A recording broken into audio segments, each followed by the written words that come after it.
Chapter 6. Snapping. Whoa there, sorry for that jump scare, but I have something to say. I know you want to get into Chapter 6, but I just realized that I may or may not have forgotten to tell you where I source all my things, including audio, distortion effects, like all those void things that I do, or images, even background music stuff. So, I was thinking of making this quick little small intro for all of you people. This is going to be the only video where I link things down below in the description. All of these sites are free and legal, so don't worry about anything. Trust me, I would know. I watch my BL series and dramas on elite websites, but you did not hear that from me. And now, back to the show! Chapter 6. Snapping. I woke up, rolling over to feel the marble floor under my head stick to my cheek. I moved my lips sleepily, feeling the cold tile stick to my mouth, getting almost glued to the surface.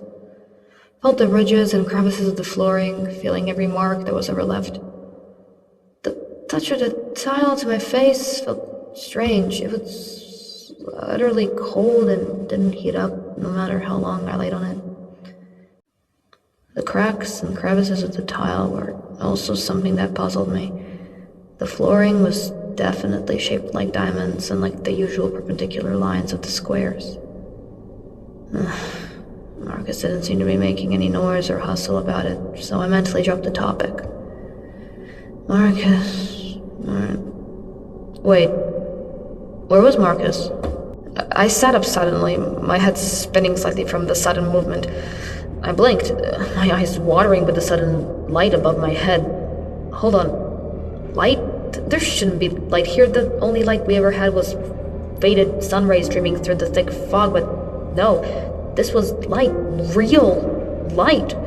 I stood up, patting my tattered clothes as though it mattered how I looked. There was no mirror or audience, but the light, that damn light drew my thoughts and mind closer to it. I walked over to it, aimlessly moving through the void like a starving moth drawn to a distant flame. I looked up and I was met with the ceiling.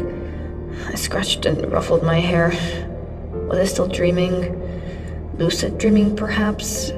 Both Marcus and I have stayed in this void for months. There is to be no ceiling. However, now there was.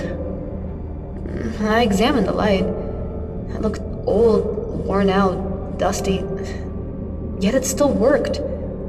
Dust particles drifting by, here and there illuminated by the streaks of light coming from the fixture and the concrete above my head. I stood there, acting childish, trying to catch the small dust particles with my fingers, silently getting agitated when I wasn't able to complete the task. I was beginning to wonder when you would wake up. I jumped at his voice. I pivoted to my right, seeing Marcus standing next to the door, fiddling with the lock. What? When did... How?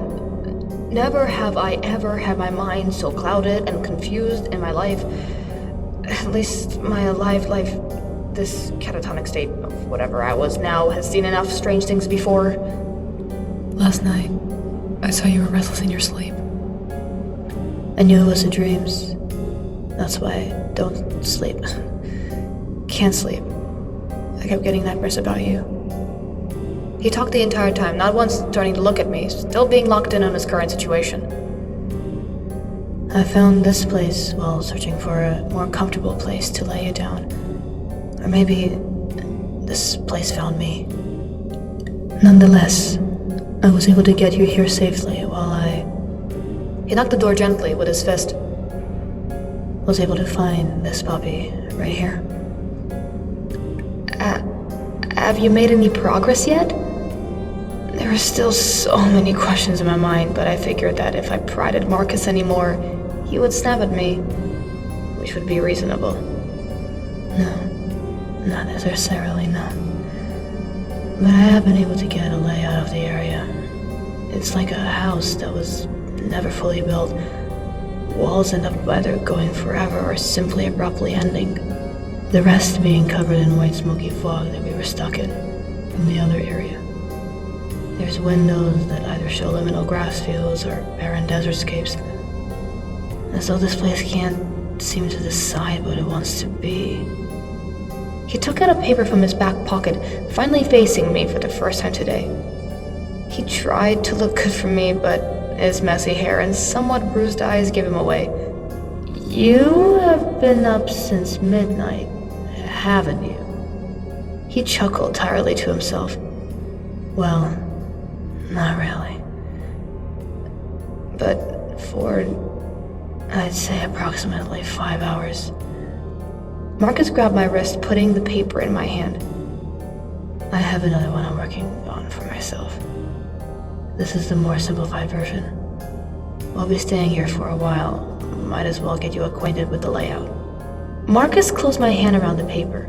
When he let go, I immediately unfolded it, being yet again surprised with the amount of talents my boyfriend had.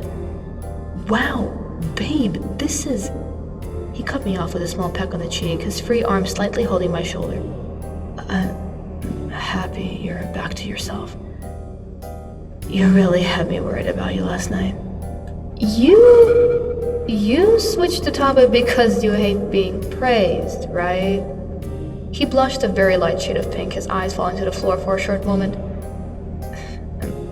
Anyways, he made a few more moves with the handmade tools at the door before both of us heard a click. Marcus stepped back, looking at me.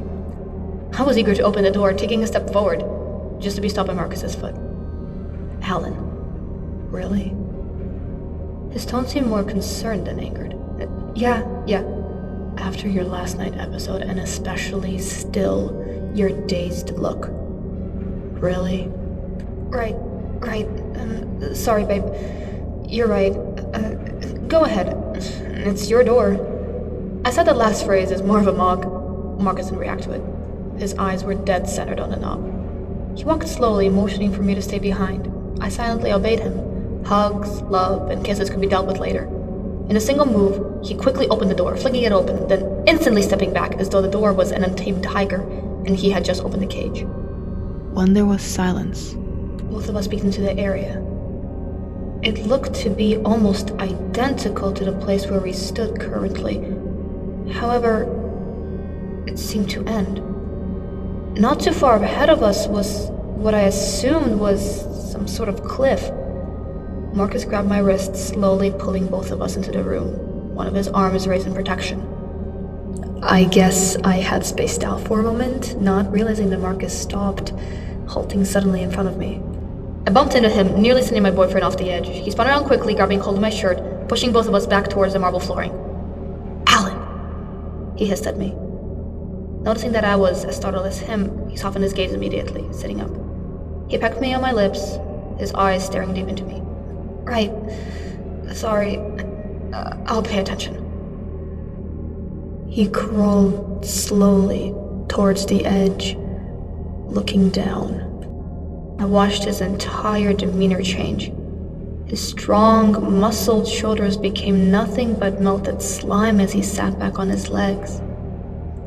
His arms and knuckles turned a disturbing shade of white as his fingers gripped onto the edge of this world so tight, as though he wanted to break off a piece.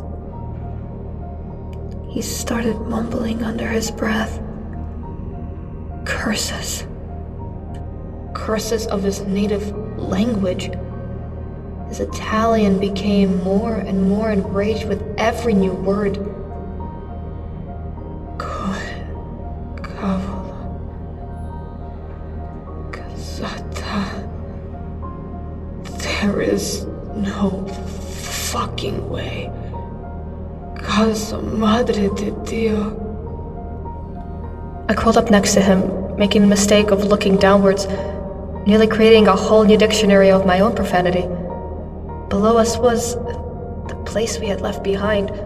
No, not just a place. All the places we had left behind. I felt sick looking down on the world this way, as though everything that we saw were all just set pieces used to fit on a stage of a twisted puppet show. The more I looked, the more nauseous I became. It wasn't just what we left behind, it was who, what, how things now functioned without us present. Not knowing what to do, I tried searching for my father somewhere down there, but my own misfortune, My eyes were fixated on the loud disarray of voices from the crowd, the same crowd that was watching us on our last show before the incident. They all stood there in riots, demanding either justice for our lives or brainwashed, crazed fans demanding if there will be replacements. Replacements? No. Why would... I couldn't take it anymore. I inched away, clenching my hands around my stomach. I bent over behind myself, vomiting up nothing but saliva and stomach acid. I looked back over at Marcus, who was still glued to the side. I shakily turned around to him, my body still in adrenaline shock from the small episode I had just now. Marcus... I barely said his name, my teeth chattering at every syllable I said. Alan, what is this place? What are we? He said those words as though experiencing some sort of catatonic trance. Alan, I think we should leave this place. With every word he spoke, he sounded more and more hypnotized by the world below us. Babe, I think we should...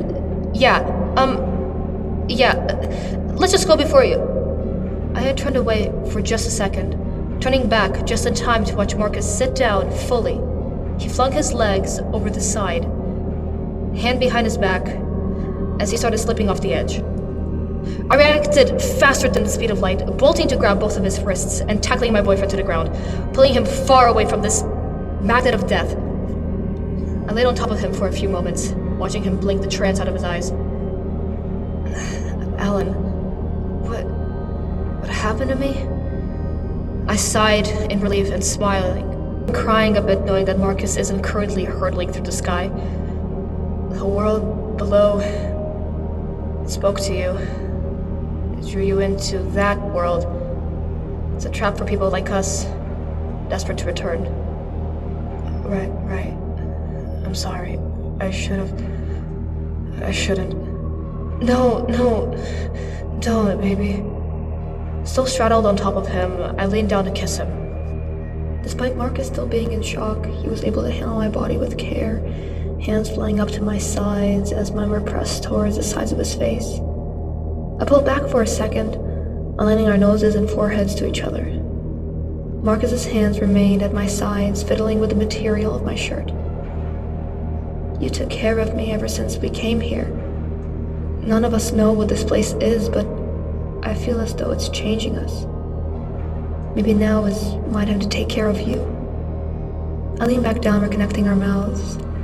We moved in unison, my body bouncing in wave motions. I had to stop for a moment, feeling suddenly sweaty and out of breath. If you want to continue. Marcus looked my body up and down, just slowly enough to annoy me. I say we get out of this room and take this to a bed. There's such thing as a bed in this area. Trust me. I did tell you I snooped on this area while you slept. Now, are you coming or not? Alrighty-o, take 4. Hello, this is the actual author here. Am I in some random Airbnb right now in a laundromat closet while everybody is asleep, while I'm also really hoping that my computer doesn't fall? Maybe. You do not need to know that.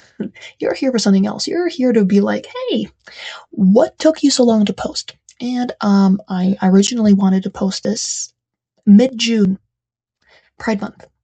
You can see that went perfectly well, and I was right on schedule, not behind at all. It's the mid of July, almost the mid of July, and I am, again, as I said, in some weird Airbnb. I completely forgot just how long it takes to edit, and especially chapter 6 being such an emotional chapter. I really poured my heart and soul into this, so I really hope you enjoyed. I am planning to finish, obviously, my original book, links and details in the description, all through chapter 10, and I want to really start making video essays and videos similar to Wendigoon, Snook, damn it, who else is out there? Like all these like explanatory channels, even like things similar to Drew Gooden and Danny Gonzalez. Like, I have been a fan of all these channels for a very, very long time. So yeah, that's what I'm trying to do. That's what I'm planning to do. Stay tuned for chapter 7. I hope I don't take that long, because that'd be embarrassing.